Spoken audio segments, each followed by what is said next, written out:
ಕ್ರಿಸ್ತನಲ್ಲಿ ಪ್ರೀತಿಯುಳ್ಳ ದೇವಜನರೇ, ಯೇಸು ಕ್ರಿಸ್ತನ ನಾಮದಲ್ಲಿ ಈ ಸಜೀವ ವಾಕ್ಯ ಕಾರ್ಯಕ್ರಮಕ್ಕಾಗಿ ನಿಮ್ಮನ್ನು ಸ್ವಾಗತಿಸುತ್ತೇನೆ ಮತ್ತು ಯೇಸು ಕ್ರಿಸ್ತನ ನಾಮದಲ್ಲಿ ನಿಮ್ಮನ್ನು ವಂದಿಸುತ್ತೇನೆ. ದೇವರು ಒಳ್ಳೆಯವನು, ಯಾವಾಗಲೂ ಒಳ್ಳೆಯದನ್ನೇ ಮಾಡುವಾತನು, ಆತನ ಕೃಪೆಯು ಶಾಶ್ವತವಾದದ್ದು. ಅನೇಕ ವಾರಗಳಿಂದ ನೀವು ಈ ಒಂದು ಕಾರ್ಯಕ್ರಮವನ್ನು ವೀಕ್ಷಿಸ್ತಾ ಬಂದಿದ್ದೀರಿ. ಇದನ್ನು ನೀವು ವೀಕ್ಷಿಸಿ ಮತ್ತು ನಮ್ಮ ಜಾನ್ ಅಮ್ಮನ ಯೂಟ್ಯೂಬ್ನಲ್ಲಿ ಅದು ಬರ್ತದೆ, ಅದನ್ನು ನೋಡಿ, ಅದರಲ್ಲಿ ಕೂಡ ನೋಡಿ ಮತ್ತು ನಿಮ್ಮ ಸ್ನೇಹಿತರಿಗೆ ಅದನ್ನು ಫಾರ್ವರ್ಡ್ ಮಾಡಿ. ಈ ರೀತಿಯಾಗಿ ದೇವರ ವಾಕ್ಯ ಎಲ್ಲ ಕಡೆಗೆ ಹಬ್ಬಿಕೊಳ್ಳಲಿ. ಅಪೊಸ್ತಲರ ಕಾಲದಲ್ಲಿ ದೇವರ ವಾಕ್ಯವು ಪ್ರಬಲವಾಯಿತು ಮತ್ತು ಯಾಜಕರಲ್ಲಿ ಅನೇಕ ಮಂದಿ ಕ್ರಿಸ್ತ ನಂಬಿಕೆಗೆ ಒಳಗಾದರೆಂಬುದಾಗಿ ದೇವರ ವಾಕ್ಯದಲ್ಲಿ ಬರೆಯಲ್ಪಟ್ಟಿದೆ. ಆಗ ಅಪೊಸ್ತಲ ಕೃತ್ಯ 6ನೇ ಅಧ್ಯಾಯದಲ್ಲಿ ಬರೆಯಲ್ಪಟ್ಟಿದೆ. ಹಾಗಾಗಿ ನನ್ನ ಪ್ರಿಯ ದೇವಜನರೇ, ಈ ದಿವಸ ಸ್ವಲ್ಪ ಹೊತ್ತು ದೇವರ ವಾಕ್ಯವನ್ನು ನಾವು ಧ್ಯಾನ ಮಾಡುವ. ಕಳೆದ ವಾರ ನಾನು ಸ್ವಾತಂತ್ರ್ಯ ದಿನಾಚರಣೆಯ ಸಂದೇಶವನ್ನು ಕೊಟ್ಟೆ. ಅದಕ್ಕಿಂತ ಮೊದಲನೇ ವಾರ ನಾನು ದೇವರು ಕ್ರಿಸ್ತನಲ್ಲಿ ನಮಗೆ ಮಾಡಿದ ಉಪಕಾರಗಳು ಮತ್ತು ದೇವರು ಕ್ರಿಸ್ತನಲ್ಲಿ ನಮಗೆ ಕೊಟ್ಟಿರುವ ಆತ್ಮೀಕ ಅಧಿಕಾರ, ಕ್ರಿಸ್ತನಲ್ಲಿ ಒದಗಿಸಿರುವ ಆತ್ಮೀಕ ಅಧಿಕಾರವನ್ನು ಮಾತಾಡ್ತಾ ಇದ್ದೆ. 2 ಅಂಶವನ್ನು ಮಾತಾಡಿದೆ. ಒಂದು, ದೇವರು ನಮಗೆ ಕ್ರಿಸ್ತನಲ್ಲಿ ಅನುಗ್ರಹ ಮಾಡಿದ ಸ್ಥಳ, ದ ಪ್ಲೇಸ್. ಸೆಕೆಂಡ್, ದೇವರು ನಮಗೆ ಕ್ರಿಸ್ತನಲ್ಲಿ ಅನುಗ್ರಹ ಮಾಡಿದ ಪೊಸಿಷನ್. ಮತ್ತು ಇನ್ನೆರಡು ಮಾತಾಡಲಿಕ್ಕಿತ್ತು, ಆವಾಗ ಟೈಮ್ ಆಯಿತು. ಇವತ್ತು ನಾವು ಅದನ್ನು ಕಂಟಿನ್ಯೂ ಮಾಡುವ. ದೇವರು ಆದಿಕಾಂಡದಲ್ಲಿ ಆದಾಮನಿಗೆ ದೇವರು ಒಂದು ಸ್ಥಳವನ್ನು ಸಿದ್ಧ ಮಾಡಿಕೊಟ್ಟ, ಏದೇನ್ ತೋಟದಲ್ಲಿ. ಅದು ಬಹಳ ಸುಂದರವಾದ ಸ್ಥಳ. ಒಟ್ರಾಶಿ ಒಂದು ಸ್ಥಳವನ್ನು ಕೊಡಲಿಲ್ಲ. ಅದು ಆ ಸ್ಥಳದಲ್ಲಿ ಒಂದು ನದಿ ಹುಟ್ಟಿ ಹರಿಯಿತು. ಆ ನದಿ 4 ಶಾಖೆ ಹೊಡೆಯಿತು, ಕವಲೊಡೆಯಿತು. ಅದರ ಒಂದರ ಹೆಸರು ಪೀಶೋನ್, 2ನೇದು ಗೀಹೋನ್, 3ನೇದು ಹಿದ್ದೆಕಲ್, 4ನೇದು ಯುಫ್ರಟಿಸ್.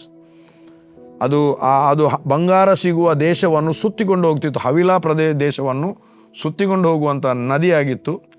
ಹಾಗಾಗಿ ಅದು ಸಾಧಾರಣವಾದ ಸ್ಥಳ ಅಲ್ಲ, ಅತಿ ಉನ್ನತವಾದ ಸ್ಥಳವನ್ನೇ ಆದಾಮನಿಗೆ ದೇವರು ಕೊಟ್ಟರು. ಆತನ ಮೂಲಕ ಒಂದು ಹುಡುಗಿಯನ್ನು, ಅವಳನ್ನು ಉಂಟು ಮಾಡಿದರು, ಎಲ್ಲ ಮಾಡಿದರು. ಮತ್ತು ಮುಂದೆ ನಾವು ಓದುವಾಗ ಏನೆಲ್ಲ ಮಾಡಿದ್ದಾನೆ ನಮಗೆ ಗೊತ್ತಾಗ್ತದೆ. ಸ್ಥಳ ಕೊಟ್ಟರು, ಸ್ಥಳದಲ್ಲಿ ಪ್ರಾಣಿಗಳನ್ನು, ಪಕ್ಷಿಗಳನ್ನು ಎಲ್ಲವನ್ನು ಮಾಡಿದ. ಮನುಷ್ಯ ಒಬ್ಬನೇ ಇದ್ದದು. ಅವುಗಳ ಎಲ್ಲದಕ್ಕೆ ಆತನೇ ಹೆಸರಿಟ್ಟದು. ದೇವರು ಅವನು ಕರ್ಕೊಂಡು ಹೋದ. ಪ್ರಾಣಿಗಳಿಗೆ, ಪಕ್ಷಿಗಳಿಗೆ ಏನೇನು ಹೆಸರಿಟ್ಟನೋ ಅಂದಿನಿಂದ ಪ್ರಾಣಿ ಪಕ್ಷಿಗಳಿಗೆ ಅದೇ ಹೆಸರಾಯಿತು. ಅಂದರೆ ಎಲ್ಲದರ ಮೇಲೆ ಮುಂದೆ ಒಂದು ಪೊಸಿಷನ್ ಕೊಟ್ಟ. ಪೊಸಿಷನ್. ಪ್ರಾಣಿಗಳು ಅವನಿಗೆ ಹೆಸರಿಡಲಿಲ್ಲ, ಪಕ್ಷಿಗಳು ಅವನಿಗೆ ಹೆಸರಿಟ್ಟದಲ್ಲ, ಮೀನುಗಳು ಆಗಲಿ, ಪ್ರಾಣಿಗಳ ಮೀನುಗಳ ಹೆಸರಿಟ್ಟದಂತ ಅಲ್ಲಿ ನಾವು ಬರೆದದ್ದು ನೋಡುವುದಿಲ್ಲ. ಅಲ್ಲಿ ಹೇಳ್ತದೆ, ಆ ಮನುಷ್ಯನು ಎಲ್ಲ ಭೂಜಂತುಗಳನ್ನು, ಆಕಾಶದ ಪಕ್ಷಿಗಳನ್ನು ಮಣ್ಣಿನಿಂದ ನಿರ್ಮಿಸಿ ಅವುಗಳಿಗೆ ಆ ಮನುಷ್ಯನು ಏನೇನು ಹೆಸರಿಡುವನು ನೋಡೋಣ ಎಂದು ಅವನ ಬಳಿಗೆ ಬರಮಾಡಿದನು. ಮನುಷ್ಯನು ಒಂದೊಂದು ಪ್ರಾಣಿಗೆ ಯಾವ ಹೆಸರಿಟ್ಟನೋ. ಓದು ಮಗ, 2ನೇ ಅಧ್ಯಾಯ 19ನೇ ವಚನ. ಆಗ ಆತನು ಎಲ್ಲಾ ಭೂಜಂತುಗಳನ್ನು, ಆಕಾಶದ ಪಕ್ಷಿಗಳನ್ನು ಮಣ್ಣಿನಿಂದ ನಿರ್ಮಿಸಿ ಅವುಗಳಿಗೆ ಆ ಮನುಷ್ಯನು ಏನೇನು ಹೆಸರಿಡುವನು ನೋಡೋಣ ಎಂದು ಅವನ ಬಳಿಗೆ ಬರಮಾಡಿದನು. ಮನುಷ್ಯನು ಒಂದೊಂದು ಪ್ರಾಣಿಗೆ ಯಾವ ಹೆಸರಿಟ್ಟನೋ ಅದೇ ಹೆಸರಾಯಿತು. ಹೀಗೆ ಆ ಮನುಷ್ಯನು ಎಲ್ಲ ಪಶುಗಳಿಗೂ, ಆಕಾಶದ ಪಕ್ಷಿಗಳಿಗೂ, ಕಾಡು ಮೃಗಗಳಿಗೂ ಹೆಸರಿಟ್ಟನು. ಎಲ್ಲದರ ಮುಂದೆ ಒಂದು ಪೊಸಿಷನ್ ಅನ್ನು ದೇವರ ಆತನಿಗೆ ಕೊಟ್ಟನು. ಪೊಸಿಷನ್. ಇವತ್ತು ಕ್ರಿಸ್ತನಲ್ಲಿ ನಮಗೆ ದೇವರು ಅಂಥದೇ ಒಂದು ಒಳ್ಳೆಯ ಪೊಸಿಷನ್. ಕ್ರಿಸ್ತನಲ್ಲಿ ನಮ್ಮನ್ನು ಆತನ ಮಗನ ಒಂದು ಸ್ಥಾನವನ್ನು ಕೊಟ್ಟಿದ್ದಾನೆ. ನಾನು ಕಳೆದ ವಾರ ಇದನ್ನು ಮಾತನಾಡಿದ್ದೇನೆ. ಸಭೆಯಲ್ಲಿ ಕ್ರಿಸ್ತನಲ್ಲಿ ಒಂದು ಸ್ಥಾನ, ಸೇವೆಯಲ್ಲಿ ಒಂದು ಸ್ಥಾನ, ಕುಟುಂಬದಲ್ಲಿ ಒಂದು ಸ್ಥಾನ, ಗಂಡಸರು ಅಪ್ಪನ ಸ್ಥಾನ, ಮಕ್ಕಳಿಗೆ ಮಕ್ಕಳ ಸ್ಥಾನ, ಹೆಂಗಸರಿಗೆ ತಾಯಿ ಸ್ಥಾನ, ತಂಗಿ ಸ್ಥಾನ, ಈ ಒಂದೊಂದು ಸ್ಥಾನವನ್ನು ಕೊಟ್ಟನು. ಆಫೀಸ್ನಲ್ಲಿ ಒಂದು ಸ್ಥಾನ, ಕೆಲವರು ಮ್ಯಾನೇಜರ್, ಕೆಲವರು ಆನರ್, ಒಂದೊಂದು ಸ್ಥಾನವನ್ನು ದೇವರು ಕ್ರಿಸ್ತ ಯೇಸುವಿನ ಮೂಲಕ ನಮಗೆ ಅನುಗ್ರಹ ಮಾಡಿದ್ದಾನೆ. ನಮಗೆ ಎಲ್ಲಕ್ಕಿಂತ ಉನ್ನತವಾದ ಸ್ಥಾನ 2ನೇ ಅಧ್ಯಾಯ ಎಫೆಸ 7ನೇ ವಚನದಲ್ಲಿ ಬರೆಯಲ್ಪಟ್ಟದ್ದು. ಕ್ರಿಸ್ತ ಯೇಸುವಿನಲ್ಲಿರುವ ನಮ್ಮನ್ನು ಆತನೊಟ್ಟಿಗೆ ಎಬ್ಬಿಸಿ ಪರಲೋಕದಲ್ಲಿ ಆತನೊಟ್ಟಿಗೆ ಕೂಡಿಸಿದ್ದಾನೆ. ಅದು ಸ್ಥಾನ, ದ ಪೊಸಿಷನ್. ಇವತ್ತು ಎಂಥ ಪೊಸಿಷನ್ ಅಂದರೆ, ಪ್ರತಿಯೊಬ್ಬನು ಕ್ರಿಸ್ತನಲ್ಲಿ ತಂದೆಗೆ ಮಗನಾಗಿದ್ದಾನೆ, ಕ್ರಿಸ್ತನಲ್ಲಿ ಪರಲೋಕ ರಾಜ್ಯದ ರಾಯಭಾರಿಯಾಗಿದ್ದಾನೆ, ಕ್ರಿಸ್ತನಲ್ಲಿ ನೂತನ ಸೃಷ್ಟಿಯಾಗಿದ್ದಾನೆ. ಪೂರ್ವ ಸ್ಥಿತಿಗಳು ಎಲ್ಲವೂ ಹೋಯಿತು, ಎಲ್ಲವೂ ನೂತನ ಆಯಿತು. ಕ್ರಿಸ್ತನಲ್ಲಿ ಪರಲೋಕದಲ್ಲಿ ತಂದೆಯ ಬಲಪಾರ್ಶ್ವದಲ್ಲಿ ಕೂತಿರುವ ಆ ಕ್ರಿಸ್ತನಲ್ಲಿ ನಮ್ಮನ್ನು ಕೂಡಿಸಿದ್ದಾನೆ. ಇದಕ್ಕಿಂತ ದೊಡ್ಡ ಪೊಸಿಷನ್ ಬೇರೆ ಯಾವುದೂ ಈ ಲೋಕದಲ್ಲಿ ಇಲ್ಲ. ಪರಲೋಕದಲ್ಲಿ ನಮ್ಮನ್ನು ಕ್ರಿಸ್ತನಲ್ಲಿ ತಂದೆಯ ಬಲಪಾರ್ಶ್ವದಲ್ಲಿ ಕುಳ್ಳಿರಿಸುವಂಥ ಅತೀ ಉನ್ನತವಾದ ಸ್ಥಾನವನ್ನು ದೇವರು ನಮಗೆ ಕೊಟ್ಟಿದ್ದಾನೆ. ನೋಡಿ, ದೇವರು ಕ್ರಿಸ್ತನಿಗೆ ಅನುಗ್ರಹ ಮಾಡಿದ ಸ್ಥಾನ ಯಾವುದು ಅಂದರೆ, ಫಿಲಿಪ್ಪದವರಿಗೆ ಬರೆದ ಪತ್ರಿಕೆ 2ನೇ ಅಧ್ಯಾಯ 6ನೇ ವಚನ. ಫಿಲಿಪ್ಪಿ, ಆತನು ದೇವ ಸ್ವರೂಪದಾಗಿದ್ದರು, ಆತನು ಅಂದ್ರೆ ಕ್ರಿಸ್ತನಾದ ಕರ್ತನಾದ ಯೇಸು ದೇವ ಸ್ವರೂಪನಾಗಿದ್ದರು, ದೇವರಿಗೆ ಸರಿಸಮಾನನಾಗಿರುವುದೆಂಬ ದೇವರಿಗೆ ಸರಿಸಮಾನ ಇರುವುದೆಂಬ ಅಮೂಲ್ಯ ಪದವಿಯನ್ನು ಬಿಡಲೊಲ್ಲೆನು ಎಣಿಸದೆ ದಾಸನ ರೂಪವನ್ನು ಧರಿಸಿಕೊಂಡು ತನ್ನನ್ನು ಬರಿದು ಮಾಡಿಕೊಂಡು ದಾಸನ ರೂಪವನ್ನು ಧರಿಸಿಕೊಂಡು ಮನುಷ್ಯರಿಗೆ ಸದೃಶನಾದನು. ಯಾರಿಗೆ ಸದೃಶನಾದನು? ಮನುಷ್ಯರಿಗೆ. ಆಮೇಲೆ ಹೀಗೆ ಆತನು ಆಕಾರದಲ್ಲಿ ಮನುಷ್ಯನಾಗಿ ಕಾಣಿಸಿಕೊಂಡಿದ್ದಾಗ ತನ್ನನ್ನು ತಗ್ಗಿಸಿಕೊಂಡು ಮರಣವನ್ನು ಅಂದರೆ ಶಿಲುಬೆಯ ಮರಣವನ್ನಾದರೂ ಹೊಂದುವಷ್ಟು ವಿಧೇಯನಾದನು. ಈ ಕಾರಣದಿಂದ, ಅಲ್ಲಿ ಹೇಳ್ತದೆ, ಈ ಕಾರಣದಿಂದ ಮುಂದೆ ಓದು. ದೇವರು ತನ್ನನ್ನು ಅತ್ಯುನ್ನತ ಸ್ಥಾನಕ್ಕೆ ಏರಿಸಿ, ದೇವರು ಕರ್ತನಾದ ಯೇಸುವನ್ನು ಅತಿ ಉನ್ನತವಾದ ಸ್ಥಾನಕ್ಕೆ ಏರಿಸಿ ಎಲ್ಲಾ ಹೆಸರುಗಳಿಗಿಂತ ಶ್ರೇಷ್ಠವಾದ ಹೆಸರನ್ನು ಆತನಿಗೆ ದಯಪಾಲಿಸಿದ್ದಾನೆ. ಅತ್ಯುನ್ನತ ಸ್ಥಾನಕ್ಕೆ ಏರಿಸಿದ. ಅತಿ ಉನ್ನತಕ್ಕೆ ಎಲ್ಲಿ ಏರಿಸಿದಾನೆ ಅಂದರೆ ತಂದೆಯ ಬಲಪಾರ್ಶ್ವದಲ್ಲಿ ಇದ್ದಾನೆ. ನನ್ನ ಪ್ರಿಯ ದೇವ ಜನರೇ, ಕರ್ತನಾದ ಯೇಸುವನ್ನು ಅತಿ ಉನ್ನತಕ್ಕೆ ಸ್ಥಾನವನ್ನು ಕೊಟ್ಟು ಆ ಸ್ಥಾನದಲ್ಲಿ ಆತನನ್ನು ಇರಿಸಿ ಇವತ್ತು ನಮ್ಮನ್ನು ಕೂಡ ಕ್ರಿಸ್ತನಲ್ಲಿ ಅದೇ ಸ್ಥಾನದಲ್ಲಿ ಇಟ್ಟಿದ್ದಾರೆ ಆತ್ಮೀಕವಾಗಿ. ಇದು ನಮ್ಮ ಈ ಕೋಪಡಿಗೆ ಅರ್ಥ ಆಗುವುದಿಲ್ಲ.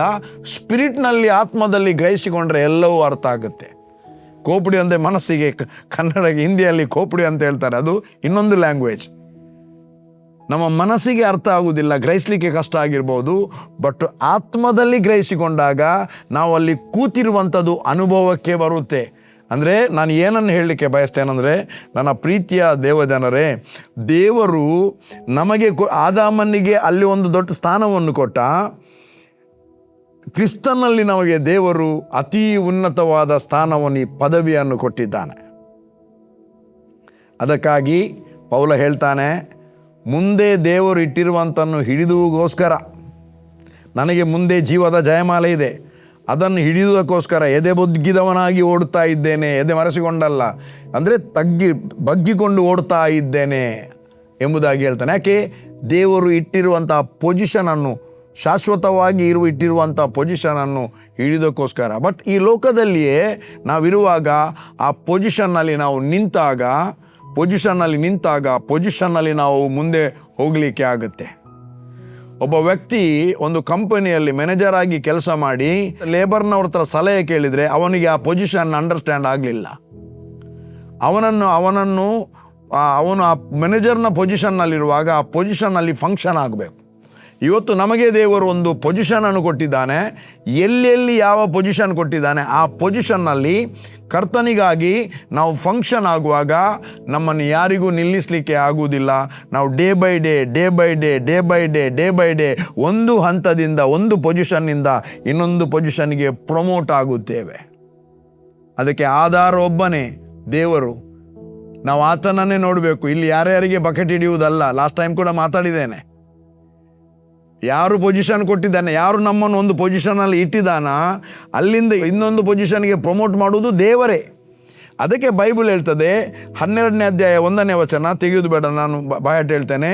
ನಂಬಿಕೆಯನ್ನು ಹುಟ್ಟಿಸುವ ಆತನು, ಪೂರೈಸೋತನು ಆಗಿರುವ ಕ್ರಿಸ್ತ ಯೇಸುವಿನ ಮೇಲೆ ದೃಷ್ಟಿ ಇಟ್ಟು ನಿಮಗೆ ಕೊಡಲ್ಪಟ್ಟ ಓಟವನ್ನು ಸ್ಥಿರಚಿತ್ತದಿಂದ ಓಡಿರಿ. ಏನು ಕೊಡಲ್ಪಟ್ಟಿದೆ, ಯಾವ ಪೊಸಿಷನಲ್ಲಿ ದೇವರು ನಮ್ಮನ್ನು ಇಟ್ಟಿದ್ದಾನೆ ಆ ಪೊಸಿಷನ್ಗೆ ನಾವು ಕೃತಜ್ಞರಾಗಿದ್ದು ಆ ಪೊಸಿಷನ್ನಲ್ಲಿ ನಾವು ಫಂಕ್ಷನ್ ಆಗುವಾಗ, ಬಲ ನಂಬಿಗಸ್ತನಾದ ಆಳು ಧನ್ಯ ಸೌಭಾಗ್ಯದಲ್ಲಿ ಸೇರು ಎಂಬುದಾಗಿ ಹೇಳಿದ ಹಾಗೆ ಆ ತಲಾಂತು ಮಲ್ಟಿಪ್ಲೈ ಮಾಡಿದಂಥ ವ್ಯಕ್ತಿಗೆ ಯೇಸು ಹೇಳಿದ ಹಾಗೆ ನಮಗೂ ಕೂಡ ಒಂದು ಹಂತದಿಂದ ಇನ್ನೊಂದು ಹಂತಕ್ಕೆ ವರ್ಗಾವಣೆ ಆಗಲಿಕ್ಕೆ ಆಗ್ತದೆ. ಅಂದರೆ ಪೊಸಿಷನ್ ಪ್ರಮೋಟ್ ಆಗುತ್ತೆ. ಅದಕ್ಕಾಗಿ ಪ್ರಿಯರೇ, ದೇವರು ಯಾವ ಪೊಸಿಷನ್ನಲ್ಲಿ ನಮ್ಮನ್ನು ಇರಿಸಿದ್ದಾನೆ, ಆ ಪೊಸಿಷನ್ನಲ್ಲಿ ನಂಬಿಗಸ್ತರಾಗಿ ನಾವು ಮುಂದೆ ಹೋಗುವಾಗ, ಯಾರಿಗೆ? ಮೊದಲು ದೇವರಿಗೆ ನಂಬಿಗಸ್ತರಾಗಿ ಹೋಗುವಾಗ ನಮ್ಮ ಜೀವಿತ ಯಾವುದು ಕೂಡ ಇದ್ದ ಹಾಗೆ ಇರುವುದೇ ಇಲ್ಲ. Every area we will be flourish, ಅಂದರೆ ನಾವು ಫಲಭರಿತವಾಗಿರುತ್ತೇವೆ. ಓಕೆ, ಮೂರನೇ ಸಂಗತಿ, ದೇವರು ಆದಾಮನನ್ನು ಉಂಟು ಮಾಡಿದಾಗ 2 ಸಂಗತಿಯನ್ನು ನಾನು ಹೇಳಿದೆ. ಒಂದು ಪ್ಲೇಸ್, ಸೆಕೆಂಡ್ ಪೊಸಿಷನ್, ಮೂರನೇದು ಫ್ರೀಡಮ್. ಮೂರನೇದು, ದೇವರು ನಮಗೆ ಆದಾಮನಿಗೆ ಅಲ್ಲಿ ಏದೇನು ತೋಟವನ್ನು ಕೊಟ್ಟ, ಫ್ರೀಡಮನ್ನು ಕೊಟ್ಟ. ಓದುವ 2ನೇ ಅಧ್ಯಾಯ, ಅದೇ ಜೆನೆಸಿಸ್ 16ನೇ ವಚನ ಓದು. ಇದಲ್ಲದೆ ಯೆಹೋವ ದೇವರು ಆ ಮನುಷ್ಯನಿಗೆ, ನೀನು ತೋಟದಲ್ಲಿರುವ ಎಲ್ಲಾ ಮರಗಳ ಹಣ್ಣುಗಳನ್ನು ಯಥೇಚ್ಛವಾಗಿ ತಿನ್ನಬಹುದು, ಒಳ್ಳೆಯದರ ಕೆಟ್ಟದರ ಅರುಹನ್ನು ಹುಟ್ಟಿಸುವ ಮರದ ಹಣ್ಣನ್ನು ಮಾತ್ರ ತಿನ್ನಬಾರದು, ತಿಂದ ದಿನ ಸತ್ತೇ ಹೋಗುವಿ ಎಂದು ವಿಧಿಸಿದನು. ಒಂದು ನೇಮಕ ಮಾಡಿಬಿಟ್ಟ, ಒಂದು ವಿಷಯವನ್ನು ವಿಧಿಸಿಬಿಟ್ಟ. ಇಲ್ಲಿ ಏನಂದ್ರೆ, ತೋಟದಲ್ಲಿ ಹಣ್ಣು ಹಂಪಲು ಎಲ್ಲವೂ ಇದೆ. ಅಲ್ಲಿ 1,000 ಮರ ಇರ್ಬೋದು, 2,000 ಮರ ಇರ್ಬೋದು, ನನಗೆ ಗೊತ್ತಿಲ್ಲ ಲೆಕ್ಕ. ಅಥವಾ ಭೂಲೋಕದಲ್ಲಿ ಈಗ ಏನೆಲ್ಲ ಫ್ರೂಟ್ಸ್ ನಾವು ತಿಂತಿದ್ದೇವೆ, ಇಲ್ಲಿ ಕಡಿಮೆ. ನಾನು ಇಲ್ಲಿ ಇರುವಾಗ ತುಂಬ ಫ್ರೂಟ್ಸ್ ನೋಡಿದ್ದೇನೆ. ನಾನು ಗಾಡಿಯಲ್ಲಿ ಡ್ರೈವರ್ ಆಗಿದ್ದಾಗ ಫ್ರೂಟ್ಸು ಮತ್ತು ಅನೇಕ ಫ್ರೂಟ್ಸ್ಗಳನ್ನು ನಾನು ಕೇರಳಕ್ಕೆ ಮತ್ತು ಎಲ್ಲ ಕಡೆಗೆ ಕೊಂಡೋಗ್ತಿದ್ದೆ. ಹಾಗೆ ವಿಧವಾದ ಫ್ರೂಟ್ಸ್ ಇಲ್ಲಿ ನೋಡಿದ್ದೇನೆ. ಆದರೆ ನಾನು ಸೌದಿ ಅರೇಬಿಯಾಗೆ ಹೋದಾಗ ಅಲ್ಲಿ ನೋಡಿದ ಫ್ರೂಟ್ ಇಲ್ಲಿ ನೋಡಲಿಲ್ಲ. ಎಂಥ ಒಂದು ಫ್ರೂಟ್ಸ್, ಎಲ್ಲ ಅಮೆರಿಕದ್ದು ಎಲ್ಲ ಊರಿನ ಫ್ರೂಟ್ಸ್ಗಳು ಅಲ್ಲಿ ಸಿಗ್ತದೆ, ಎಲ್ಲ ಫ್ರೂಟ್ಗಳು ಸಿಗ್ತದೆ. ಹಾಗಾದರೆ ಈ ಭೂಲೋಕದಲ್ಲಿ ಏನೆಲ್ಲ ಫ್ರೂಟ್ಸ್ ಈಗ ಇದೆ, ಅದೆಲ್ಲ ಫ್ರೂಟ್ಸನ್ನು ಏದೇನು ತೋಟದಲ್ಲಿದ್ದ ಫ್ರೂಟ್ಸ್ಗಳೇ. ಆದಾಮನಿಗೆ ಏನೂ ಕೂಡ ತಿನ್ಬೋದಿತ್ತು ಯಥೇಚ್ಛವಾಗಿ ತಿನ್ನಲಿಕ್ಕೆ. ಆದರೆ ಒಂದು ಫ್ರೂಟ್ಸ್, ನಾವು ಒಂದು ಮರದ ಹಣ್ಣನ್ನು ಮಾತ್ರ ತಿನ್ನಬಾರ್ದು ಹೇಳಿದರು. 1,000 ಮರದ ಫ್ರೂಟ್ಸನ್ನು ತಿನ್ನಲಿಕ್ಕೆ ಇರುವಾಗ, ತಿನ್ನಲಿಕ್ಕೆ ಹೇಳದಿರುವಂಥ ಒಂದು ಫ್ರೂಟ್ಸಿನ ಮರದ್ದು ಹಣ್ಣು, ಆ ಫ್ರೂಟ್ಸ್ ಬೇಕಾ ನಮಗೆ? ಇವತ್ತು ಮಕ್ಕಳಿಗೆ ಸಹ ಹಾಗೆ ಯಾವುದನ್ನು ತಿನ್ನಬೇಡ ಅಂತ, ಏನೋ ಮಾಡಬೇಡ ಅಂತ ಹೇಳ್ತಾರೆ. ಅವರಿಗೆ ಕುತೂಹಲ ಜಾಸ್ತಿ. ನಾವು ಚಿಕ್ಕದಿರುವಾಗ ಪೆಟ್ರೋಲ್ ಸ್ಕ್ಯಾರ್ಸಿಟಿ ಆಗಿತ್ತು. ನನ್ನ ಡ್ಯಾಡಿ ಹತ್ರ ರಿಕ್ಷಾ ಇತ್ತು. ಆವಾಗ ಅವರು 2 ಡಬ್ಬೆ ಹೋಗಿ, ತಗಡಿದು ಡಬ್ಬೆ ಬರ್ತಿತ್ತು, ಅದರಲ್ಲಿ ಹೋಗಿ 5 ಲೀಟ್ರ್ 10 ಲೀಟ್ರ್ ಪೆಟ್ರೋಲ್ ತಂದಿದ್ದಾರೆ. ನನ್ನ ಮಾವ, ಅಮ್ಮನ ತಮ್ಮ ಹೇಳಿದ, ನಾನೊಂದು ಸ್ವಲ್ಪ ಆಗ ಚಿಕ್ಕ ಇರುವಾಗ ಪೋಖ್ರಿ ಇದೆ, ಆವಾಗ ನೀನು ಕಡ್ಡಿಯೆಲ್ಲ ಇದರ ಹತ್ರ ಗೀರಬೇಡ ಅಂತ ನಾನು ತಿಳಿದ. ಅದು ಹೇಳಬೇಕಂತ ಇರಲಿಲ್ಲ. ನಾನು ತುಂಬ ಎಕ್ಸೈಟ್, ಕಡ್ಡಿಗೀರಿದ್ರೆ ಏನಾಗ್ತದೆ ಅಂತ. ಈಗ ಅಲ್ಲಿಗೀರಿದ್ರೆ ಹೇಳಿದರೆ ಇಡೀ ಮನೆ ಬೆಂಕಿ ಹೋಗ್ತದೆ. ಅದಕ್ಕೆ ನಾನು ಅವರು ಯಾವಾಗ ಹೊರಗೆ ಹೋಗ್ತಾರೆ ಅಂತ ಕಾಯುವುದು. ಎಲ್ಲ ಹೊರಗೆ ಹೋದ್ಮೇಲೆ ಒಂದು ಗೆರಟೆಯಲ್ಲಿ ಸ್ವಲ್ಪ ಪೆಟ್ರೋಲ್ ಹಾಕಿದೆ, ಹೊರಗೆ ಹೋಗಿ ಕಡ್ಡಿಗಿರಿ ನೋಡಿದೆ. ಯಾವುದನ್ನು ಮಾಡಬಾರ್ದಂತ ಹೇಳ್ತಾರೆ, ಅದನ್ನು ಮಾಡಲಿಕ್ಕೆ ಜನರಿಗೆ ಕುತೂಹಲ ಜಾಸ್ತಿ.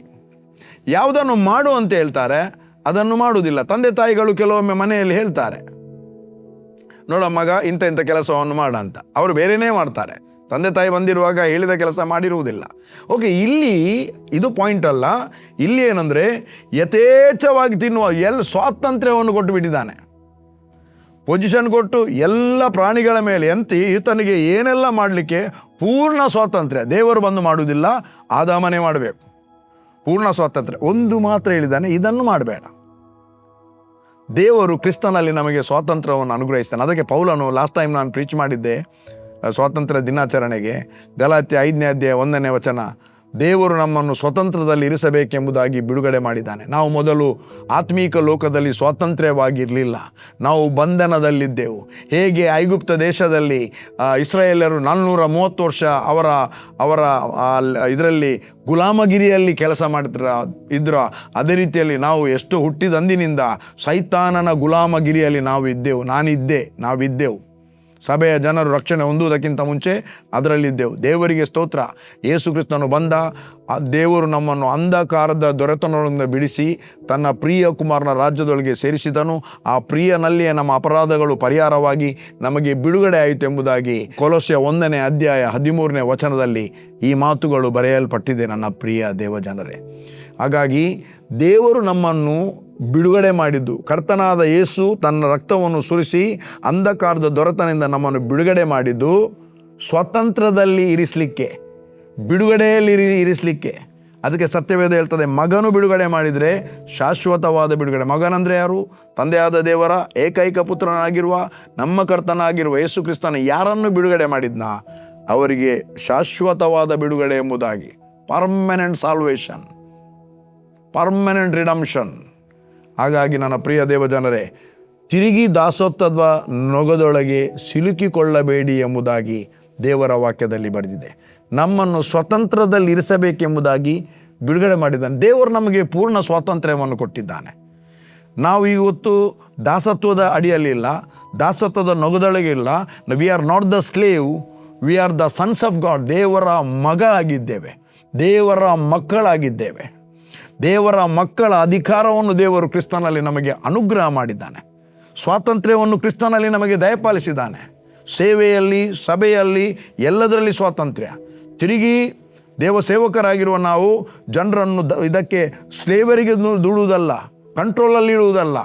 ಕಂಟ್ರೋಲ್ ಹೋಲಿ ಸ್ಪಿರಿಟ್ ಕಂಟ್ರೋಲ್ ಮಾಡ್ತಾನೆ. ನಾವು ಖಾಲಿ ನಾವು ಕಂಟ್ರೋಲ್ ಮಾಡದೆ ದೇವರ ವಾಕ್ಯವನ್ನು ಅವರಿಗೆ ಬೋಧಿಸಿ ಪ್ರಾರ್ಥನೆಯ ಮೂಲಕ ಪವಿತ್ರಾತ್ಮನ ಕರಗಳಿಗೆ ಒಪ್ಪಿಸಿಕೊಡುವಾಗ they will led by the holy spirit, they will walk in the spirit. ನಮ್ಮ ಪ್ರಾರ್ಥನೆ ಅವರನ್ನು ಆತ್ಮದಲ್ಲಿ ನಡೆಸ್ತದೆ. ನಮ್ಮ ಮಕ್ಕಳನ್ನು ನಮ್ಮ ಪ್ರಾರ್ಥನೆ ಆತ್ಮದಲ್ಲಿ ನಡೆಸ್ತದೆ. ಅಫ್ಕೋರ್ಸ್ ಮಕ್ಕಳು ಪ್ರಾಬ್ಲಮಲ್ಲಿ ಇರಬಹುದು. ಅವರಿಗೆ ಸಿಕ್ಕಿದಂಥ ಫ್ರೀಡಮನ್ನು, ಕ್ರಿಸ್ತನಿಂದ ಅನುಗ್ರಹವಾದ ಫ್ರೀಡಮನ್ನು ತಮ್ಮ ದೇಹಕ್ಕೆ ಅದನ್ನು ಮಿಸ್ಯೂಸ್ ಮಾಡಿರಬಹುದು. But still we are able to pray. ನಾವು ಅವರಿಗೆ ಪ್ರಾರ್ಥನೆ ಮಾಡುವುದಕ್ಕೆ ಶಕ್ತರಾಗಿದ್ದೇವೆ. ಪ್ರಾರ್ಥನೆ ಮಾಡಿದಾಗ ಅವರು ಬದಲಾಗ್ತಾರೆ. ಒಂದನೇದು ಸ್ಥಳ, ಎರಡನೇದು ಪೊಸಿಷನ್, ಸ್ಥಾನ, ಮೂರನೇದು ಸ್ವಾತಂತ್ರ್ಯವನ್ನು ಕ್ರಿಸ್ತನಲ್ಲಿ ದೇವರು ನಮಗೆ ಅನುಗ್ರಹ ಮಾಡಿದ್ದಾನೆ. ಏನು ಆದಾಮನು ಕಳ್ಕೊಂಡನ ಅದು ಕ್ರಿಸ್ತನಲ್ಲಿ ನಮಗೆ ಪುನರ್ಸ್ಥಾಪಿಸಲ್ಪಟ್ಟಿದೆ. ಹಳೆತನ್ನು ತಂದು ಕೊಟ್ಟದ್ದಲ್ಲ, ಕೊಡುವಾಗ ಹೊಸತ್ತೇ ಬಂದಿದೆ. ಯಾವನಾದರೂ ಕ್ರಿಸ್ತನಲ್ಲಿ ಇದ್ದರೆ ರಿಪೇರಿ ಆದದಂತ ಬರೀಲಿಲ್ಲ. ಅಂದರೆ ಒಂದು ಕೈ ತುಂಡಾಯಿತು, ಅದನ್ನು ಜಾಯಿಂಟ್ ಮಾಡಿದಂತ ಅಲ್ಲ, ಅದು ಹೊಸ ಕೈ ಸಿಕ್ಕಿದಾಗೆ. The new hand. ಎಕ್ಸಾಂಪಲ್ ಹೇಳಿದ್ದು ನಾನು.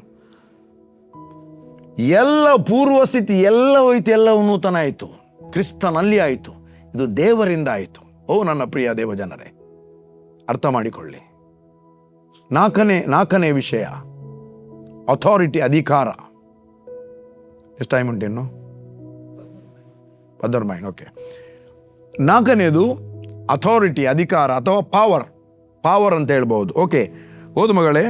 1ನೇ ಅಧ್ಯಾಯ ಆದಿಕಾಂಡ 26ನೇ ವಚನ. ಆಮೇಲೆ ದೇವರು ನಮ್ಮ ಸ್ವರೂಪದಲ್ಲಿ ನಮ್ಮ ಹೋಲಿಕೆಗೆ ಸರಿಯಾಗಿ ಮನುಷ್ಯರನ್ನು ಉಂಟು ಮಾಡೋಣ. ಆಮೇಲೆ ದೇವರು ನಮ್ಮ ಸ್ವರೂಪದಲ್ಲಿ, ನಮ್ಮ ಸ್ವರೂಪದಲ್ಲಿ ನಮ್ಮ ಹೋಲಿಕೆಗೆ ಸರಿಯಾಗಿ ಮನುಷ್ಯರನ್ನು ಉಂಟು ಮಾಡೋಣ. ಅವರು ಸಮುದ್ರದಲ್ಲಿರುವ ಮೀನುಗಳ ಮೇಲೆಯೂ, ಅಂತರಿಕ್ಷದಲ್ಲಿ ಹಾರಾಡುವ ಪಕ್ಷಿಗಳ ಮೇಲೆಯೂ, ಪಶುಗಳ ಮೇಲೆ, ಅದು ಅಂತರಿಕ್ಷದಲ್ಲಿ ಹಾರಾಡುವುದಲ್ಲ, ಪಶು ಅಂದ್ರೆ ಭೂಲೋಕದಲ್ಲಿರುವ ಪಶುಗಳ ಮೇಲೆಯೂ, ನೆಲದ ಮೇಲೆ ಹರಿದಾಡುವ ಎಲ್ಲ ಕ್ರಿಮಿಕೀಟಗಳ ಮೇಲೆಯೂ, ಎಲ್ಲಾ ಭೂಮಿಯ ಮೇಲೆಯೂ ದೊರೆತನ ಮಾಡಲಿ. ಇದಕ್ಕೆ ದೊರೆತನ ಮಾಡಲಿ ಅಂತ ಬರ್ದದಕ್ಕೆ ಇದು ಗ್ರೀಕ್ನಲ್ಲಿ ಎಕ್ಸೂಸಿಯಾ ಎಂಬುದಾಗಿ ಬರೆಯಲ್ಪಟ್ಟಿದೆ. ಏನಂದ್ರೆ EXCUSIA, ಎಕ್ಸೂಸಿಯಾ ಅಂದರೆ ದೊರೆತನ ಮಾಡುವುದಕ್ಕೆ. ಇದು ನಮಗೆ ಅರ್ಥ ಆಗಬೇಕಾದ್ರೆ ಅಪೋಸ್ತಲ ಕೃತ್ಯ 1ನೇ ಅಧ್ಯಾಯ 7ನೇ ವಚನಕ್ಕೆ ಹೋಗ್ಬೇಕು. Act of apostle. ಇಲ್ಲಿ ಎಲ್ಲ ಕ್ರಿಮಿಕೀಟಗಳ ಮೇಲೆ, ಆಕಾಶದಲ್ಲಿ ಹಾರಾಡುವ ಪಕ್ಷಿಗಳ ಮೇಲೆ, ಭೂಮಿಯಲ್ಲಿರುವ ಎಲ್ಲ ಪಶುಗಳ ಮೇಲೆ ದೇವರು ಮನುಷ್ಯನಿಗೆ ಅಧಿಕಾರವನ್ನು ಕೊಟ್ಟು ಬಿಟ್ಟ. ಅಥಾರಿಟಿಯನ್ನು ಕೊಟ್ಟು ಬಿಟ್ಟ, ಪಾವರನ್ನು ಕೊಟ್ಟು ಬಿಟ್ಟ. ಓಕೆ, ಓದು ಮಗ. ತಂದೆಯು ಸ್ವಂತ ಅಧಿಕಾರದಲ್ಲಿ. ಇಲ್ಲಿ ಏನಾಯ್ತಂದ್ರೆ ಯೇಸು ಕ್ರಿಸ್ತನ ಶಿಷ್ಯರು ಯೇಸು ರೆಸರೆಕ್ಷನ್ ಆದಮೇಲೆ ಅವ್ರು ನೆನೆಸಿದ್ರು, ಯೇಸು ಕ್ರಿಸ್ತನು ಪುನಃ ಬಂದಲ್ಲ, ತಿರುಗಿ ಬಂದಲ್ಲ, ಕ್ರಿಸ್ತನು ಬರಲಿಕ್ಕಿದೆ, ಮೆಸ್ಸಾಯನು ಬರ್ತಾನೆ, ಆಗ ಇಸ್ರಾಯೇಲರಿಗೆ ರಾಜ್ಯವನ್ನು ಸ್ಥಾಪಿಸಿಕೊಡ್ತಾನೆ ಅಂತ ಅವರು ಇದರಲ್ಲಿ ಓದಿದ್ದಾರೆ, ಹಳೆ ಒಡಂಬಡಿಕೆಯಲ್ಲಿ ಓದಿದ್ದಾರೆ, ಅವ್ರಿಗೆ ಗೊತ್ತಿದೆ. ಹಾಗೆ ಅವ್ರು ಏನು ಹೇಳ್ತಾರೆ ಅಂದರೆ, ಮೆಲ್ಲ ಹೋಗಿ ಗುಟ್ಟಲಿಗೆ, ಸ್ವಾಮಿ ನೀವು ಇಸ್ರಾಯೇಲ್ ಜನರಿಗೆ ತಿರುಗಿ ರಾಜ್ಯವನ್ನು ಸ್ಥಾಪಿಸಿಕೊಡ್ತೀಯ ಅಂತ ಮೇಲೆ 6ನೇ ವಚನದಲ್ಲಿ ಬರೆದಿದೆ. ಆಗ ಯೇಸು ಹೇಳುವಂಥ ಮಾತು, ತಂದೆ ಕಾಲಗಳನ್ನು ಸಮಯಗಳನ್ನು ಸ್ವಂತ ಅಧಿಕಾರದಲ್ಲಿ ಇಟ್ಟುಕೊಂಡಿರುವ ಕಾಲಗಳನ್ನು ಸಮಯಗಳನ್ನು ತಿಳುಕೊಳ್ಳುವುದು ನಿಮ್ಮ ಕೆಲಸವಲ್ಲ. ಹಾಗೆ ಬರ್ದೆಯಲ್ಲ ಮಗ? ತಂದೆಯು ಸ್ವಂತ ಅಧಿಕಾರದಲ್ಲಿಟ್ಟುಕೊಂಡಿರುವ ಕಾಲಗಳನ್ನು, ಸ್ವಂತ ಅಧಿಕಾರದಲ್ಲಿ ಇಟ್ಟುಕೊಂಡಿರುವ ಕಾಲಗಳನ್ನು ಸಮಯಗಳನ್ನು ತಿಳುಕೊಳ್ಳುವುದು ನಿಮ್ಮ ಕೆಲಸವಲ್ಲ. ಅಲ್ಲಿ ನಿಲ್ಲು. ಇಲ್ಲಿ ತಂದೆ ತನ್ನ ಸ್ವಂತ ಅಧಿಕಾರದಲ್ಲಿ ಇಟ್ಟುಕೊಂಡಿರುವ ಅಧಿಕಾರ ಅಂತ ಬರುವಾಗ ಅಲ್ಲಿ ಗ್ರೀಕ್ನಲ್ಲಿ ಎಕ್ಸೂಸಿಯಾ, EXCUSIA, ಎಕ್ಸೂಸಿಯಾ ಅಂದರೆ ಅಧಿಕಾರ, ಒಂದು ಪವರ್. ದೇವರ ಕೈಯಲ್ಲಿರುವಂಥ ಅದು ಅಧಿಕಾರ. ಅದನ್ನು ಆದಾಮನನ್ನು ಮಾಡುವಾಗ ಭೂಲೋಕದಲ್ಲಿ ಫಂಕ್ಷನ್ ಆಗಲಿಕ್ಕೆ ಆದಾಮನಿಗೆ ಕೊಟ್ಟ. ದೇವರು ಫಂಕ್ಷನ್ ಆಗುವುದಲ್ಲ, ಆದಾಮನು ಫಂಕ್ಷನ್ ಆಗಬೇಕು. ಆ ಆದಾಮನ ಕೈಯಲ್ಲಿದ್ದ ಅಧಿಕಾರವನ್ನು ಸೈತಾನನು ಮೋಸದಿಂದ ಪಡ್ಕೊಂಡ. ಈಗ ಅದು ಸೈತಾನಲ್ಲಿದೆ. ಅದಕ್ಕೆ ಯೇಸುವಿಗೆ ಹೇಳ್ತಾನೆ, ಇದು ಎತ್ತರ ಶಿಖರಕ್ಕೆ ಕರ್ಕೊಂಡೋಗಿ ನೀನು ನನಗೆ ಅಡ್ಡ ಬೀಳು, ನಾನು ಇದನ್ನೆಲ್ಲ ನಿನಗೆ ಕೊಡ್ತೇನೆ ಅಂತ ಹೇಳ್ತಾನೆ. ಯಾಕೆ? ಆ ದೇವರೇ ಕೊಟ್ಟಂಥ ಅಧಿಕಾರವನ್ನು ಸೈತಾನನು ಆ ಆದಾಮನಿಂದ ಮೋಸದಿಂದ ವಂಚನೆಯಿಂದ ವಂಚಿಸಿ, ಹವ್ವ ವಂಚನೆ ಆದದ್ದು, ಆದಾಮನು ಡಿಸೊಬೇಡೆಂಟ್ ಆಗಿ ಆ ಎಲ್ಲ ಇವನಿಗೆ ಹೋಯಿತು, ಸೈತಾನನಿಗೆ. ಯೇಸು ಬೈಬಲ್ ಹೇಳ್ತದೆ, ದೇವರ ರಾಜ್ಯವು ಬಲಾತ್ಕಾರಕ್ಕೆ ಗುರಿಯಾಗಿದೆ, ವಾಯ್ಲೆಂಟ್. ಬಲಾತ್ಕಾರ ಅಂದರೆ ರೇಪ್ ಅಲ್ಲ, ವಾಯ್ಲೆಂಟಿಗೆ ಗುರಿಯಾಗಿದೆ. ಬಲಾತ್ಕಾರಿಗಳು, the people of violent take it by force. ಬಲಾತ್ಕಾರಿಗಳು ಅದನ್ನು ಒಳನುಗ್ಗಿ ಸ್ವಾಧೀನ ಮಾಡುತ್ತಾರೆ, ವಶ ಮಾಡುತ್ತಾರೆ. ಯೇಸು ಬಂದ ಬಲಾತ್ಕಾರಿಯಾಗಿ. ಬಲಾತ್ಕಾರದಿಂದ ಯೇಸು ಬಂದ ಈ ಲೋಕಕ್ಕೆ, ಬಂದದ್ದು ಒಂದೇ ಉದ್ದೇಶ, ಶಿಲುಬೆಯಲ್ಲಿ ಸಾಯುವುದಕ್ಕೋಸ್ಕರ. ಶಿಲುಬೆಯಲ್ಲಿ ಸಾಯುವಾಗ, ಪ್ರಾಣ ಬಿಡುವಾಗ ಸೈತಾನನಲ್ಲಿದ್ದಂಥ ಆಡಮಿಕ್ ಅಥಾರಿಟಿ, ದ ಎಕ್ಸೂಸಿಯಾ, ಅದೆಲ್ಲ ರಿಟರ್ನ್ ಯೇಸು ಅದನ್ನು ಪಡ್ಕೊಂಡ. ದೇವರ ಹತ್ರ ಇದೆ, ಯೇಸು ಅದನ್ನು ಹಿಂದಕ್ಕೆ ತೆಗೆದುಕೊಂಡ, ಸೈತಾನಲ್ಲಿದ್ದದ್ದು. ಈಗ God Jesus Christ made him zero. ಯೇಸು ಆತನನ್ನು ಕೊಲೊಸ್ಯದಲ್ಲಿ ಬರೆಯಲ್ಪಟ್ಟಿದೆ, ನಿರಾಯುಧರನ್ನಾಗಿ ಮಾಡಿದೆ. 2ನೇ ಅಧ್ಯಾಯದಲ್ಲಿ ಬರೆಯಲ್ಪಟ್ಟಿದೆ, ನಿರಾಯುಧನನ್ನಾಗಿ. ವೆಪನ್ಲೆಸ್, ಎಲ್ಲ ಹೋಯಿತು ಅವನ ಕೈಯಲ್ಲಿದ್ದ. ಈಗ ಯಾರಿಗೆ ಬಂತು? ಯೇಸುವಿನ ಕೈಯಲ್ಲಿ ಬಂತು. ಯೇಸುವಿನ ಕೈಯಲ್ಲಿದ್ದದ್ದು ಯಾರಿಗೆ ಬಂತು? ಸಭೆಗೆ ಬಂತು. ಕ್ರಿಸ್ತನಲ್ಲಿ ನೂತನ ಸೃಷ್ಟಿಯಾದವರಿಗೆ ಬಂತು. ತಂದೆ ಪವಿತ್ರಾತ್ಮನು ಯಾರೊಳಗೆ ಬಂದನ? ಯೇಸುವಿನ ಮಗನ ಆತ್ಮನನ್ನು, ದೇವರ ಮಗನಾದ ಯೇಸುವಿನ ಆತ್ಮನನ್ನು ಯಾರು ಹೊಂದಿಕೊಂಡನ? ಅಂಧಕಾರದ ದೊರೆಯಿಂದ ಬಿಡುಗಡೆಯಾಗಿ ಯೇಸು ಕ್ರಿಸ್ತನ ರಾಜ್ಯಕ್ಕೆ ಸೇರಿದನ. ಆ ಪವರ್ ಅವನಿಗೆ ಬಂತು. ಇವತ್ತು ಆ ಪವರನ್ನು ಹೇಗೆ ಆದಾಮನಿಗೆ ಅಧಿಕಾರವನ್ನು ಕೊಟ್ಟನ, ಇವತ್ತು ಸೇಮ್ ಅಧಿಕಾರ ಸಭೆಗೆ ಬಂದಿದೆ. ಸೇಮ್ ಅಧಿಕಾರ ಸಭೆಗೆ ಬಂದಿದೆ. ನನ್ನ ಪ್ರಿಯ ದೇವಜನರೇ, ಸಮಯ ಆಗ್ತಾ ಬಂತು. ಅದಕ್ಕೆ ಯೇಸು 16ನೇ ಅಧ್ಯಾಯ, ಇನ್ನೂ ನಾನು ಹೇಳಲಿಕ್ಕೆ ಇದೆ. 3 ಬೈಬಲ್ನಲ್ಲಿ, ಗ್ರೀಕ್ನಲ್ಲಿ, ಬೈಬಲ್ನಲ್ಲಿ ಬರೆದ ವರ್ಡ್ ಅದೇ. ಅಪೊಸ್ತಲ ಕೃತ್ಯ 1ನೇ ಅಧ್ಯಾಯ 7ನೇ ವಚನದ ನಂತರ ಓದುವಾಗ ಎಕ್ಸೂಸಿಯಾ ಮತ್ತು ಇನ್ನೊಂದು ಪವರಿಗೆ ಹೆಸರು ಕ್ರೇಟೋಸ್, ಮತ್ತೊಂದಿದೆ ಡ್ಯುನಾಮಿಸ್. ಈ 3 ಶಕ್ತಿ, ಅದನ್ನು ನಾನು ಬಿಡಿಸ್ತೇನೆ ಸ್ವಲ್ಪವಾಗಿ. ಅದು ನೆಕ್ಸ್ಟ್ ವೀಕಿಗೆ ನಾನು ಕಂಟಿನ್ಯೂ ಮಾಡ್ತೇನೆ. ಅದಕ್ಕಿಂತ ಮೊದಲು ಒಂದು ವಚನ ಓದುವ. ಮಾರ್ಕನು ಬರೆದ ಸುವಾರ್ತೆ 16ನೇ ಅಧ್ಯಾಯ 17ನೇ ವಚನ. ಇದಲ್ಲದೆ ನಂಬುವವರಿಂದ ಈ ಸೂಚಕ ಕಾರ್ಯಗಳು ಉಂಟಾಗುವುದು. ನನ್ನ ಹೆಸರನ್ನು ಹೇಳಿ ನಂಬುವವರ ಮೂಲಕ ಈ ಸೂಚಕ ಕಾರ್ಯಗಳಾಗುವುದಂತ ಕನ್ನಡದಲ್ಲಿ ಬರೆದಿದ್ದಾರೆ. ಇಂಗ್ಲಿಷ್ನಲ್ಲಿ ಅಟೆಸ್ಟಿಂಗ್ ಸೈನ್ ಅಂದರೆ ನಾವು ಎಂತ ಹೇಳ್ತಾರೆ, ಜನರಲ್ ಪವರ್ ಆಫ್ ವಾಟರ್ನೆಲ್ಲ ಮಾಡಲಿಕ್ಕೆ ಹೋಗುವಾಗ ಅದಕ್ಕೆ ಒರಿಜಿನಲ್ ಅಂತ ಹೇಳಲಿಕ್ಕೆ, ಅದು ರಿಯಾಲಿಟಿ ಅಂತ ಹೇಳಲಿಕ್ಕೆ, ಅದು ರಿಯಲ್ ಅಂತ ಹೇಳಲಿಕ್ಕೆ ನಾವು ನೋಟರಿ ಹತ್ರ ಹೋಗಿ ಅಟೆಸ್ಟ್ ಮಾಡ್ತೇವೆ. ನೋಟರಿಯಲ್ ಸರ್ವಿಸ್ನವ ಅವನು, ಆ ಲಾಯರ್, ಆ ಬ್ಯಾರಿಸ್ಟರ್ ಅದನ್ನು ಸೀಲ್ ಮಾಡ್ತಾನೆ, ಅಡ್ವೊಕೇಟ್ ಸೀಲ್ ಮಾಡಿ ಆ ಒಂದು ಗ್ರೀನ್ ಪೆನ್ನಲ್ಲಿ ಸೈನ್ ಹಾಕಿ ಕೊಡ್ತಾನೆ. That means that is attested with some notarial person. ಇಲ್ಲಿ ಹೇಳ್ತಾರೆ ಅಟೆಸ್ಟೆಡ್ ಸೈನ್, ನಂಬುವವರ ಮೂಲಕ ಈ ಸೂಚಕ ಅಟೆಸ್ಟೆಡ್ ಸೈನ್ ಉಂಟಾಗುವುದು. ನನ್ನ ಹೆಸರನ್ನು ಹೇಳಿ ನನ್ನ ಹೆಸರನ್ನು ಹೇಳಿ ದೆವ್ವಗಳನ್ನು ಬಿಡಿಸುವರು, ಯೇಸು ಕ್ರಿಸ್ತನ ಹೆಸರನ್ನು ಹೇಳಿ ದೆವ್ವ ಬಿಡಿಸ್ತಾರೆ, ಹೊಸ ಭಾಷೆಗಳಿಂದ ಹೊಸ ಭಾಷೆಗಳಿಂದ ಮಾತಾಡ್ತಾರೆ, ಹಾವುಗಳನ್ನು ಎತ್ತುವರು. ಹಾವುಗಳು ಬರುವಾಗ ಓಡುವುದಿಲ್ಲ, ಹಾವುಗಳನ್ನು ಕೈಯಲ್ಲಿ ಹಿಡಿದು ಎತ್ತುತ್ತಾರೆ. ನಾವು ಎತ್ತುತ್ತೇವೆ, ಅದಕ್ಕೆ ಹೇಳಿದ್ದೇನೆ ಧೈರ್ಯವಾಗಿ. ಕೆಲವರಿದ್ದಾರೆ ಜಿರಳೆ ಕಂಡ್ರೆ ಓಡ್ತಾರೆ 1 ಕಿಲೋಮೀಟರ್. ಇಲ್ಲ, ಜಿರಳೆ ನೋಡಿದರೆ ಜನ ಇಲ್ಲ. ನನ್ನೊಟ್ಟಿಗೆ ಬರ್ತಾನೆ, ಅವನಿಗೆ ಒಂದು ನುಸಿ ಕಚ್ಚಿದ್ರೆ ಒಕ್ಕೆಗಳು ಬೀಳುವುದು, ಅದಕ್ಕೆ ನುಸಿ ಕಂಡ್ರೆ ಭಯ. ನಾನು ಯಾವಾಗಲೂ ಮಾತಾಡೋದು, ಅರಿಕೆ ಮಾಡು, ನುಸಿ ಬರುವುದೇ ಇಲ್ಲ, ಅವನು ಇರುವಲ್ಲಿಯೇ ನಾನಿರುವುದು, ನನಗೆ ನುಸಿ ಕಚ್ಚುವುದೇ ಇಲ್ಲ. ಭಯಪಟ್ಟವನಿಗೆ ಜಾಸ್ತಿ ನುಸಿ ಕಚ್ಚಿದ ಉಂಟು. ಹಾಗಾಗಿ ಭಯಪಡುವುದಲ್ಲ, ಹಾವುಗಳನ್ನು ಎತ್ತುತ್ತಾರೆ ಅಂತ ಅದು ಯೇಸುವಿನ ಹೆಸರಿನಲ್ಲಿ. ಯೇಸುವಿನ ಹೆಸರಿನಲ್ಲಿ ಜಿರಳೆ ಇಡಬೇಡಿ. ಜಿರಳೆ ನೀವು ಕಾಲಿಟ್ಟರೆ ನಕ್ಕೆ ಆಗ್ತದೆ. ಜಿರಳೆ ಹಿಡಲಿಕ್ಕೆ ಯೇಸುವಿನ ಹೆಸರು ಬೇಕಾಗಿಲ್ಲ, ಅದು ನಾರ್ಮಲ್, ಮಕ್ಕಳು ಮಾಡ್ತಾರೆ. ಹಾಗಾಗಿ ನನ್ನ ಪ್ರಿಯ ದೇವಜನರೇ, ನಾನು ನೆಕ್ಸ್ಟ್ ಕಂಟಿನ್ಯೂ ಮಾಡ್ತೇನೆ. ಈ ಮಾರ್ಕನ್ ಬರೆದ ಸುವಾರ್ತೆ 16ನೇ ಅಧ್ಯಾಯ 17ನೇ ವಚನದಲ್ಲಿ ನೀವು ಕೂತ್ಕೊಂಡು ಆಲೋಚನೆ ಮಾಡಿ, ಅದನ್ನು ಓದಿ ಧ್ಯಾನಿಸಿ. ಎಂಥ ಒಂದು powerful word, attested sign, wonders ಎಲ್ಲ WWW. ನಾನು ಮಿನಿಸ್ಟ್ರಿಗೆ ಅದೇ ಹೆಸರಿಟ್ಟಿದ್ದೇನೆ, ಅದು WW ಅಂದರೆ worship, word, wonders. Worship W worship, word, wonder. ಹಾಗಾಗಿ ಪ್ರಿಯರೇ, ನಾನು ಮುಗಿಸ್ತೇನೆ. ಒಂದು ಸಣ್ಣ ಪ್ರಾರ್ಥನೆ ಮಾಡಿ ನಾವು ಇವತ್ತಿನ ಕೂಟವನ್ನು ಮುಗಿಸೋಣ. Thank you Lord. ತಂದೆಯಾದ ದೇವರೇ, ನಿನ್ನ ಘನವುಳ್ಳ ನಾಮಕ್ಕೆ ಸ್ತೋತ್ರವಾಗಲಿ. ತಂದೆಯಾದ ದೇವರೇ, ಇಂದು ವಾಕ್ಯವನ್ನು ಕೇಳುವಂಥ ಪ್ರತಿಯೊಬ್ಬರಿಗಾಗಿ ಕೇಳಿದ ಪ್ರತಿಯೊಬ್ಬರಿಗಾಗಿ ನಾನು ಸ್ತೋತ್ರ ಮಾಡುತ್ತೇನೆಪ್ಪ. ಕರ್ತನೆ, ಇವರ ಮೂಲಕ ಕರ್ತನೆ ಅನೇಕ ಅದ್ಭುತ ಕಾರ್ಯ ಸೂಚಕಗಳು ಉಂಟಾಗುವಂತೆ ನೀನಿವರನ್ನು ಕರೆದು ನೇಮಿಸಿದ್ದಿ. ಅದು ಇವರ ಒಳಗಿನ ಗ್ರಹಿಕೆಗೆ ಉಂಟಾಗಿ ಅದನ್ನು ಧೈರ್ಯದಿಂದ ಮಾಡುವಂತೆ ಆತ್ಮದಲ್ಲಿ ಎದ್ದು ನಡೆಸಲ್ಪಡಲಿ ಎಂಬುದಾಗಿ ಪ್ರಾರ್ಥಿಸ್ತೇನೆ. ನೀನು ಸ್ಥಳವನ್ನು ಕೊಟ್ಟಿದ್ದಿ, ಒಂದು ಸ್ಥಾನವನ್ನು ಕೊಟ್ಟಿದ್ದಿ, ಮತ್ತು ಸ್ವಾತಂತ್ರ್ಯವನ್ನು ಕೊಟ್ಟಿದ್ದಿ, ಮತ್ತು ಕರ್ತನೆ ನೀನು ಅಧಿಕಾರವನ್ನು ಕೊಟ್ಟಿದ್ದಿ, ಪವರನ್ನು ಕೊಟ್ಟಿದ್ದಿ, ಶಕ್ತಿಯ ಸಾಮರ್ಥ್ಯವನ್ನು ಕೊಟ್ಟಿದ್ದಿ. ನಿನಗೆ ಸ್ತೋತ್ರ ಮಾಡುತ್ತೇನೆ.